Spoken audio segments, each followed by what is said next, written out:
আজ তোমাদের এমন একটা ঘটনার কথা বলবো যে ঘটনাটা শুনলে গায়ের লোম খাড়া হয়ে উঠবে। এবং অসম্ভব এই ঘটনাটা ঘটেছিল ফিলিপিন্সের একটি মেয়ের সাথে, যে ঘটনায় আত্মা নিজে তার হত্যা রহস্যের সমাধান করেছিল। তো চলো আজকে সেই ঘটনাতে চলে যাচ্ছি। নমস্কার বন্ধুরা, সবাই কেমন আছো? আশা করি সবাই খুব ভালো আছো। বড়দের জানাই আমার সশ্রদ্ধ প্রণাম, ছোটদের জন্য রইল অনেকটা আদর, ভালোবাসা আর আশীর্বাদ। চলে এলাম কাকলির ক্যানভাসের একটি। বন্ধুরা, তোমরা কাকলির ক্যানভাস চ্যানেলকে অনেকেই দেখো, কিন্তু এখনও সাবস্ক্রাইব করে উঠতে পারোনি। তোমাদের কাছে একটাই অনুরোধ রইল, চ্যানেলটিকে সাবস্ক্রাইব করে আমার পরিবারের সঙ্গে যুক্ত হয়ে যাও আর নতুন নতুন ঘটনা। মেয়েটির নাম ছিল টেরেসিটা বাসা।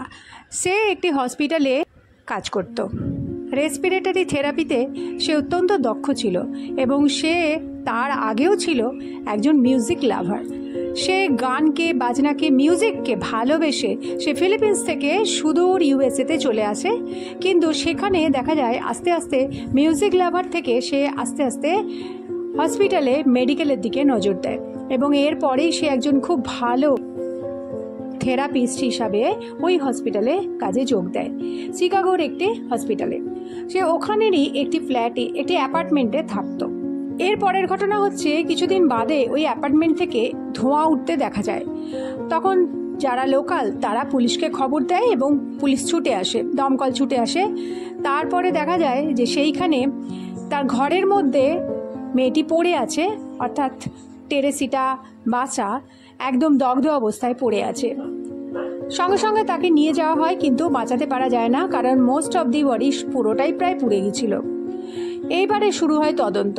মেয়েটির দুর্ঘটনাজনিত কারণে মৃত্যু হয়েছিল নাকি সেটি হত্যা হয়েছিল, সেই নিয়ে আস্তে আস্তে পুলিশ অনুসন্ধান চলতে থাকে। পুলিশ যখন ইনভেস্টিগেট করতে যায় তার বাড়িতে, সমস্ত কিছুর মধ্যেই তারা সেরম কিছু দেখার মতো পায় না। এরপরে ওরা যখন চলে আসতে যাবে, ঠিক সেই সময়তেই মেয়েটির ডায়েরির থেকে একটি কাগজ উদ্ধার করে। আর সেই কাগজে লেখা ছিল এ থিয়েটারের টিকিট ফর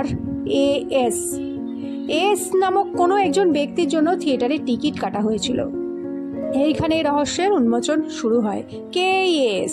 পুলিশ যথেষ্ট চেষ্টা করে, ইনভেস্টিগেট করে, খোঁজ নেবার চেষ্টা করে, কিন্তু কোথাও এই এস এর সন্ধান আর পাওয়া যায় না। তার জন্যে স্বাভাবিকভাবেই এই ঘটনাটি ধামাচাপা পড়ে যায়। এরও পরে ঠিক 6 মাস পরে এক ব্যক্তি আসে। পুলিশ আবার নতুন করে ইনভেস্টিগেশন চালু করে এবং পৌঁছে যায় সেই হসপিটালে যেখানে টেরেসিটা কাজ করত। সেখানে তার যারা কলিগ, সেই সব কলিগদের সঙ্গে কথাবার্তা শুরু করে এবং জানতে পারে ওই দিনে, যে দিনে টেরেসিটা মারা গেছিল, সেই দিনে সে 5:30টায় হসপিটাল থেকে চলে আসে। বলে তার কোনো একটা অ্যাপয়েন্টমেন্ট আছে কোনো ব্যক্তির সাথে, কিন্তু সেই ব্যক্তিটি কে তার সম্বন্ধে কোনো কথা কিন্তু টেরেসিটা সেদিন জানায়নি। সম্ভবত সেই ব্যক্তিটি হয়তো এস, কারণ তার থিয়েটারের টিকিট কেনা ছিল।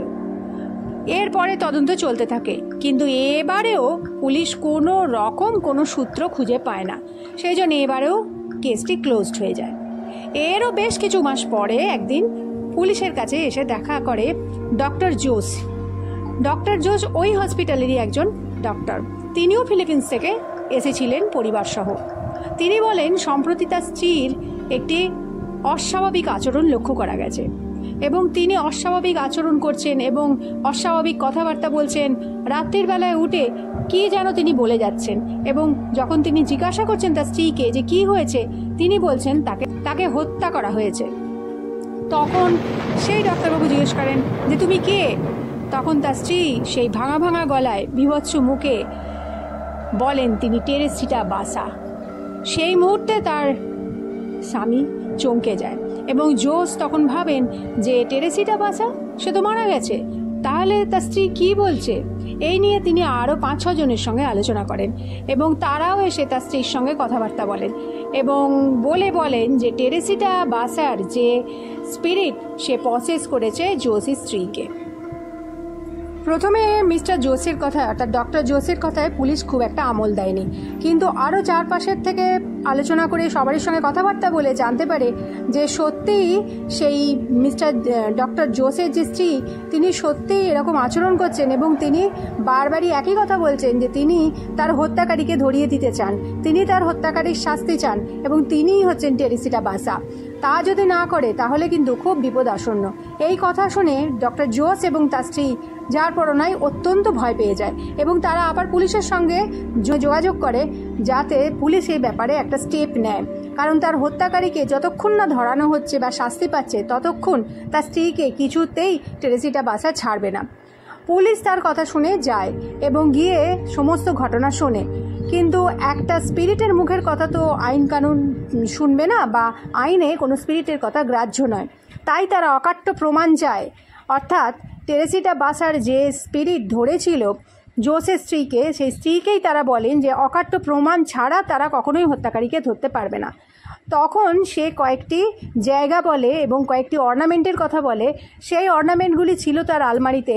হত্যাকারী সেই অর্নামেন্টগুলিকে চুরি করে নিয়ে গেছে এবং সেই চুরি করা অর্নামেন্টগুলি সে দিয়েছে তার গার্লফ্রেন্ডকে এবং সেগুলি তার আলমারিতে আছে এবং তার যথেষ্ট প্রমাণ সেই টেরেসিটা বাসা সেই ডক্টর জোসের স্ত্রীর মাধ্যমে দেয়। তারা সেই অনুযায়ী ফোন নাম্বারে যোগাযোগ করে এবং তার পরিচিত লোককে দিয়ে সেই অর্নামেন্টগুলি ঠিক জায়গা থেকেই খুঁজে পায় এবং সেগুলি তার পরিচিত লোককে দিয়ে শনাক্তকরণ করিয়ে নেয় যে সেগুলি আসলেই টেরেসিটা বাসারই অর্নামেন্ট এবং সেগুলো সত্যিই সে চুরি করেছিল। পুলিশ এরপরে কেসটি রিওপেন করে এবং এরপরে যে নামটি উঠে আসে সেটি হলো অ্যালান সাউরি এবং তিনি সেই এএস যিনি ওই দিন এসেছিলেন টেরেসিটার বাড়িতে। উনি হচ্ছেন এএস এবং উনি সেদিন দুপুরে টেরেসিটার বাড়িতে আসেন। আসার পর তাকে প্রথমে ছুরিকাহত করেন এবং তারপর তাকে আগুনে। এরপরে ডক্টর জোসের স্ত্রীর মাধ্যমে টেরেসিটার কথা পুলিশ জানতে পারে এবং এটাও জানতে পারে অ্যালান সাউরি অর্থাৎ ওই এএসই এই মৃত্যুর জন্য দায়ী। আর সেই হত্যাকারীকে শাস্তি দেবার জন্য তারা চেষ্টা করে, কিন্তু সেখানেও একটা সমস্যা দেখা যায়, কারণ প্রমাণের অভাব। একটা স্পিরিটের কথা কখনোই গ্রাহ্য হয় না। তাই এবারেও সেই কেস শুধুমাত্র অর্নামেন্ট চুরির জন্য অর্থাৎ গয়না চুরির জন্যই যার শাস্তি প্রাপ্য হয় অ্যালানের, কিন্তু আসল যে সে হত্যাকারী সেই হত্যাকারীর কোনো শাস্তি তার প্রাপ্য হয় না। আবার আস্তে আস্তে পুলিশ সেই কেসটি ক্লোজ করে দেয়। কিন্তু দিনের পর দিন এই নিয়ে চলতে থাকে গুঞ্জন, কারণ শোনা যায় যে টেরেসিটা বাসা কিন্তু এখনও পর্যন্ত যতক্ষণ না তার হত্যাকারী শাস্তি পাচ্ছে ততক্ষণ কিন্তু তার স্পিরিট শান্তি পাচ্ছে না। এরপরে অ্যালান সাউরির কারাবাস হয়, কারণ সে যেহেতু চুরির অপরাধে দণ্ডিত ছিল। এরপরে অ্যালান সাউরিকে পুলিশ যখন জিজ্ঞেস করে যে তুমি কি সত্যি তাকে হত্যা করেছো, অ্যালান সাউরি প্রথমে কিছুতেই স্বীকার করতে চায় না যে সে হত্যা করেছে, কারণ তার বিরুদ্ধে কোনো প্রমাণও ছিল না। শুধুমাত্র একটি মেয়ের কথার উপর বিশ্বাস করে অর্থাৎ পসেসড হয়েছে এই ধারণার উপর বিশ্বাস করে কোর্টে জাজ কখনোই তাকে শাস্তি দেয় না, কারণ সঠিক প্রমাণ না পেলে একটা মানুষকে হত্যাকারী বলে শাস্তি দেওয়া যায় না। এরপরে আবার বেশ কিছুদিন পর কোর্টে কেস ওঠে এবং সেক্ষেত্রে হঠাৎ করেই অ্যালান সাউরি বলে সে কনফেস করতে চায়। কি কনফেস করতে যায় তার উকিল যখন তাকে জিজ্ঞাসা করে, সে বলে সে কনফেস করবে।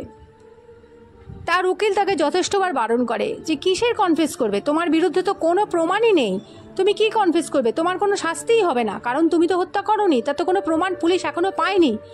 তখন অ্যালান সাউরি উঠে গিয়ে জাজকে বলে, হঠাৎ করে ভরা কোর্টে জাজের সামনে অ্যালান সাউরি কনফেস করে যে সেই হত্যাকারী। সবাই এক বাক্যে চমকে যায়, এ কি কথা বলছে, ওর বিরুদ্ধে কোনো প্রমাণই নেই, কেউ পারে না, কোনো পুলিশ, কোনো কোর্ট, কোনো আদালত পারে না তাকে শাস্তি দিতে, কারণ কোনো প্রমাণই নেই।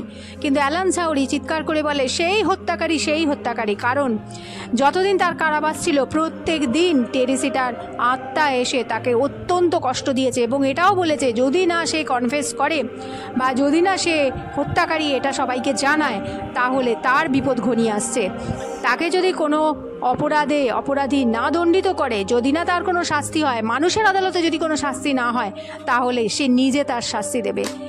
এই আতঙ্কে সে বেশ কিছুদিন কাটায় এবং অবশেষে সে স্বীকার করে যে সেই হত্যাকারী এবং সেদিন সেই এসেছিল এবং অন্যায়ভাবে টেরেসিটাকে হত্যা করেছিল। এরপরেই এই কেস সমাপ্ত হয়, কারণ অপরাধী নিজের মুখের কনফেশনের চেয়ে বড় কিছু আর হতে পারে না। এই ঘটনা থেকে আবার একবার প্রমাণ করা হচ্ছে যে there is life after death. মৃত্যুর পরেও একটা জীবন আছে, যে জীবনে অতৃপ্ত আত্মা সে অন্যায়ের শাস্তি দেবার জন্য আবার আসতে পারে এবং অন্যায়কে এসে ধরিয়েও দিতে পারে। কিন্তু এই ঘটনা খুব কমই হয়েছে। তাহলে যদি সত্যিই সেটা প্রতিদিন ঘটতো তাহলে এত অন্যায়কারীরা হত্যা করেও তারা নির্বিবাদে প্রমাণের অভাবে ছাড়া পেয়ে ঘুরে বেড়াতে পারতো না। তো যাই হোক, এই ঘটনা ঘটার পর মানুষের মনে অন্তত একটু হলেও সুবুদ্ধি এসেছিল যে অন্যায় করেও কিন্তু কেউ পার পাবে না। তো যাই হোক, এই ঘটনাটা তোমাদের কেমন লাগলো আমাকে জানিও। যদি ভালো লাগে অবশ্য লাইক করে দিও, শেয়ার করো, কমেন্ট করো, আর কাকুলির ক্যানভাসের সাথে থাকো। পরের দিন চলে আসছি আবার একটা নতুন কোনো ঘটনা নিয়ে। ততক্ষণের জন্য সবাই খুব ভালো থাকো, সুস্থ থাকো, আনন্দে থাকো। নমস্কার, ধন্যবাদ। আমার সমস্ত ভিউয়ার্সকে জানাই অন্তর থেকে অজস্র ধন্যবাদ। এবারে বলবো তাদের কথা যারা আমাকে আগের পর্বে কমেন্ট করেছো। তারা হলেন মায়া সরকার, রুদ্রজিৎ রয়, গীতা গোস্বাম এবং আমার নাম না জানা সেই বন্ধু। তোমাদের অন্তর থেকে অজস্র অজস্র ধন্যবাদ এবং ভালোবাসা জানাই।